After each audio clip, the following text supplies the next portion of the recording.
Hello boys and girls, welcome to my channel, I'm For Classic and welcome to BenchART. So for today what we do have needed is Black Mesa, and this is the final version. So after 15 years of being in development, I'm very happy to proudly say that the Crowbar Collective, the developers behind this game, finally made it. We have in here the best and only remake of Half-Life 1, developed with Source Engine, the same engine behind Half-Life 2 and CSGO, but fully revamped to meet more and less today's standards. Still, it looks a little bit dated, but yes, it is amazing. It is the only way that you have to play Half-Life 1, but with the best graphics and having the gameplay that feels a little bit more standardized as today gameplay than going back and playing as the old engine, the gold source engine, and looking like crap. So this is the settings that I have in here that I do recommend you to use. I'm using 720p with the low settings, and I'm actually going to raise a little bit the filtering, which makes a huge difference in texture quality. I'm just going to raise it to anisotropic 2 times, but you can raise to 4. So this game, it is a little bit more demanding than I was really expecting. I was expecting this game to be performing more and less like any Source game nowadays, but surprisingly enough, it is quite demanding. And if you look to the requirements, these guys ask for a 2.6 dual-core CPU, 6 gigs of RAM, and a 2 GB graphic card, which they don't really specify which it is. We actually have a 2.3 dual-core, but this doesn't really mean a thing because they don't specify any generation, but I do agree that you should have 6 GB of RAM. So I've decided to test the game with the low settings, the 720p low settings plus 2 times anisotropic filtering, which is the settings that I did use in here, and 720p with the potato settings, which removes entirely the shadows.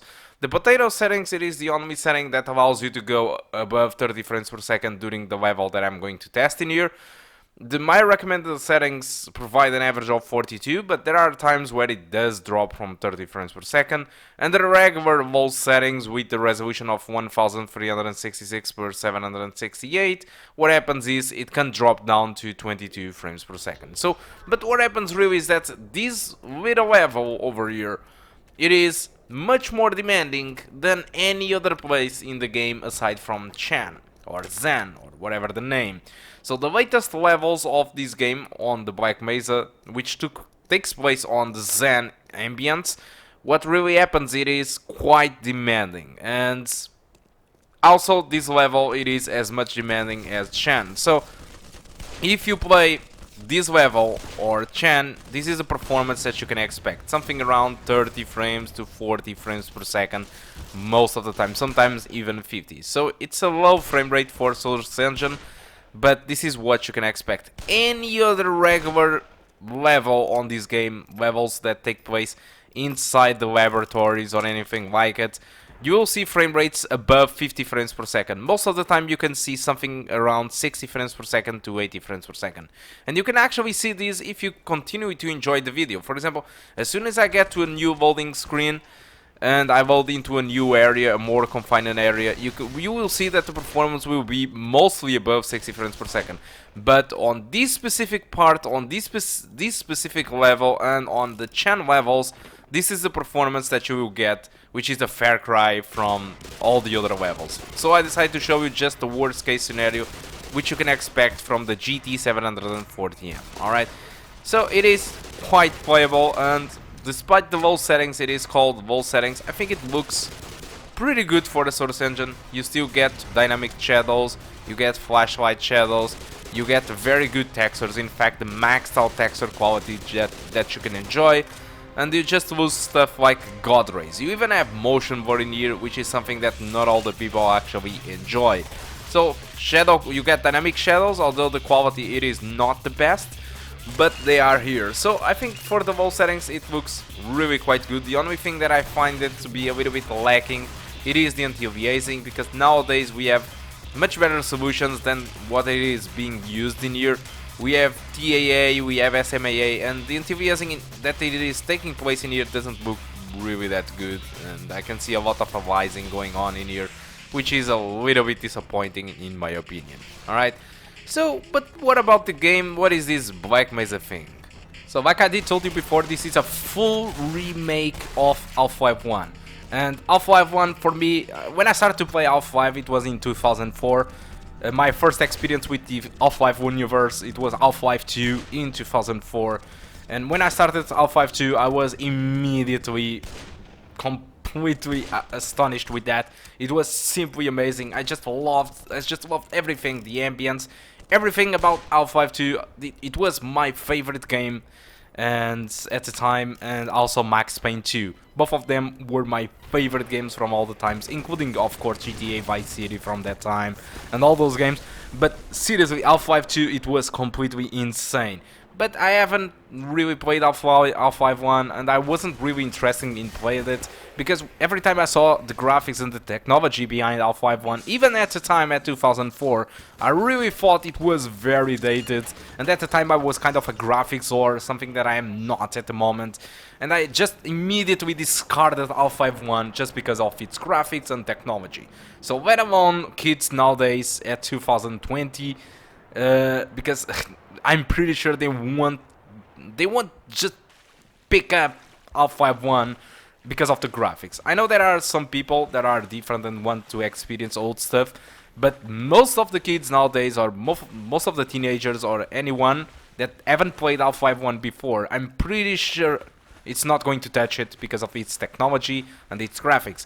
And Black Mesa found it is probably the only way that you have to experience Half-Life 1 with the recent technology of Source, which is already a little bit dated, but still very acceptable from today's standards, and with revamped puzzles and revamped gameplay. So Black Mesa, it is the only way for people nowadays to experience the feeling that we had before, or that people had before when playing Half-Life 1 for the first time. This is the way I see it, and Half-Life 1, it is a great game, but like I said, if you pick someone at the moment that never plays Half-Life 1, it's going to discard it immediately. And if you put it Black Mesa in front of him, I'm pretty sure that he's going to accept playing it because it looks amazing.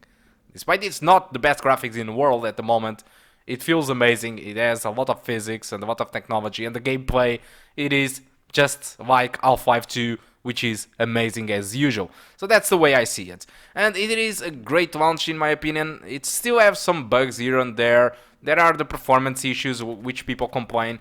The game, it is already in Metacritic with 86% of score, which I find it really good.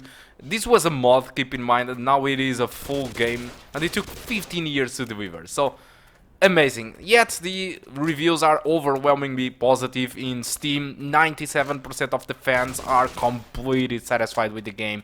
It's impossible not to be if you love Half-Life 2 gameplay in Half-Life 1, and it is simply spectacular. And it is also not very expensive. You can get the game from $17.99 on Steam. I think if you want to experience Half-Life 1, this is completely mandatory. You should go and just simply buy the game from Steam at $17.99. I think that's all that I want to talk about Black Mesa. Hope you keep enjoying the rest of the video, and I do hope to see you soon. Goodbye.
Power level is 100%.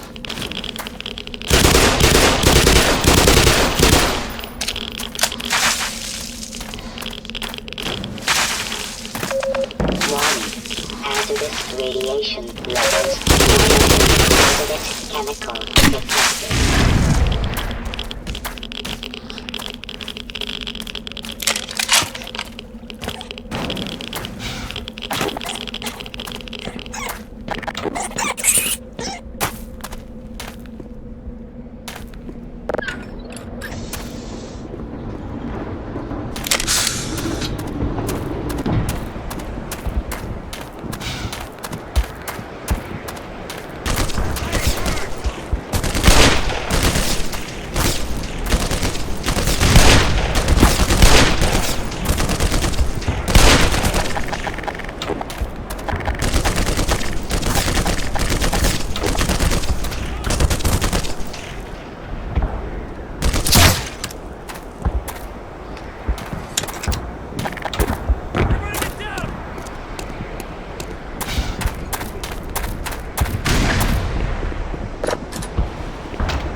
Major fracture detected. Automatic medical systems engaged. Morphine administered.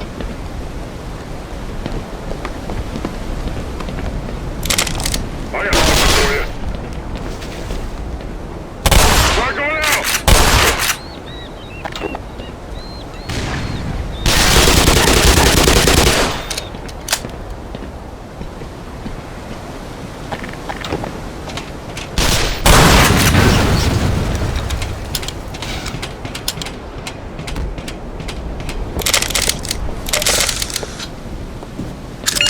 Power 60%.